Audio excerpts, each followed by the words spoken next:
અમદાવાદમાં વરસાદ બાદ ઠેર ઠેર જે વરસાદી પાણી ભરાઈ ગયા છે ત્યારે અમદાવાદ મ્યુનિસિપલ કોર્પોરેશનની કામગીરી ઉપર સવાલો ઊભા કરી દીધા છે, કારણ કે જોઈ શકાય છે કે આ અમદાવાદના શાહીબાગ વિસ્તારના દ્રશ્યો છે કે જ્યાં હાલ દૂર દૂર સુધી માત્ર વરસાદી પાણી જોવા મળી રહ્યા છે।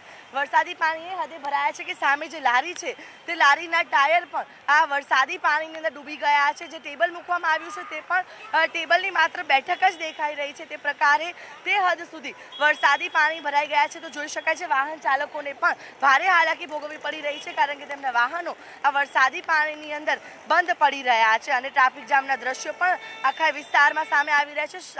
શાહીબાગનું જે સ્વામિનારાયણ મંદિર છે તેની સામે અને આખા રોડ ઉપર આ જે વરસાદી પાણી છે તે ભરાઈ ગયા છે અને આ વરસાદી પાણીમાં લોકો ભારે હાલાકી ભોગવવા માટે પણ મજબૂર બની રહ્યા છે। જોઈ શકાય છે કે આ હાલ ઘૂંટણસમાં જે પાણી છે તે અહીંયા જે લોકો ઊભા છે અહીંયા તે તમામ લોકો અહીંયા ઘૂંટણસમાં પાણીની અંદર અત્યારે હાલ જોવા મળી રહ્યા છે। એટલે કે આ પ્રકારે જે વરસાદી પાણી છે તે ભરાઈ જતા લોકોના ધંધા રોજગારને પણ અસર પહોંચી છે। કેટલાક લોકો સાથે વાતચીત કરીશું।